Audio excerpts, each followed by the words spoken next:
Hello everybody, and thank you for joining me on this video.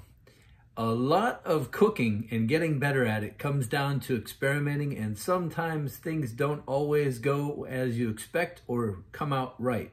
But from that we learn, and then we can make changes and incorporate that in the next time. Fortunately, in this video, we did learn some stuff. The steak was not completely destroyed. It was really good and eaten with the guacamole that I had made earlier that day.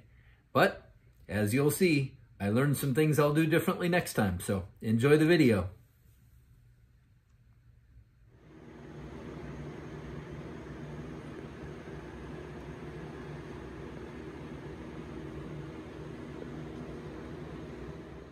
Good evening, John Hughes here. It might be afternoon or morning when you see this, so thank you for joining me once again back in the kitchen. And if you are enjoying these videos, please subscribe, like them, share them with other people. And tonight, what we are going to make is ribeye steaks at home. Very simple process, so let's jump right in. Let me show you what you're gonna need. Okay, so to make ribeye steaks, we need ribeyes. And these are ButcherBox ribeyes. And these are 2 10-inch, and they're about 3/4 of an inch to an inch thick. And I love ButcherBox for the grass-fed, grass-finished. And we are going to cook it in a cast iron pot, and we're going to season it with my favorite steak, Montreal steak seasoning. You could use whatever you like, salt and pepper are fine. We're going to oil the pan with avocado oil.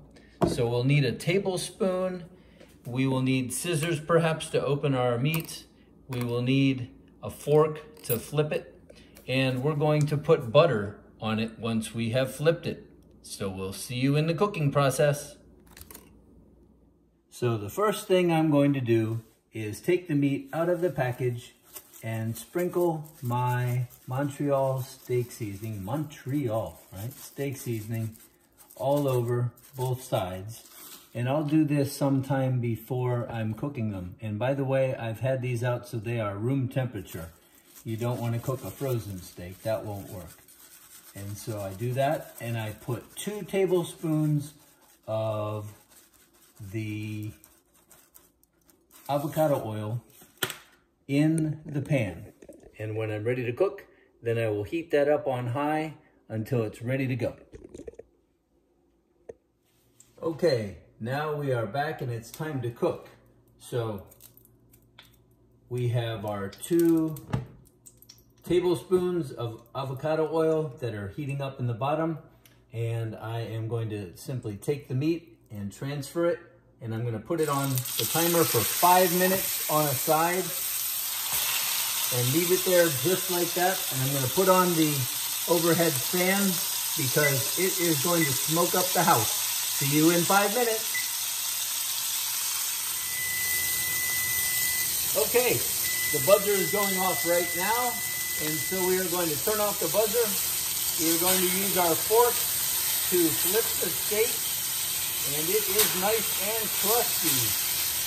Okay, you can't see them very well with all the smoke. I'm going to take about 1 tab of butter and put it on each one, and I am going to turn down the, that's okay if you drop some in there. That will cook on the steak. Put a pat of butter on each one.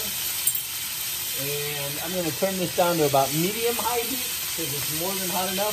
And I'm going to cook this next side for 4 minutes. See you in 4 minutes. Okay, we are done with the second round. This time we did it for 4 minutes. So let's turn that off and remove it from the heat. So for that, I'm going to grab a spatula because there's butter on it. And these came out more well done than I would have liked. And I think the issue is because I should have turned down the heat earlier on. So if you like it nice and crunchy, that's great. That's how it came out. Let's try that again next time. But there we go. We've got I would call that Pittsburgh, where it's cooked in the middle, but it's really cooked outside. So thank you very much for joining us. And bon appetit! We'll see you next time. All right, a little supplement here. The idea is to leave them after they come off for 10 minutes. so the juices can settle.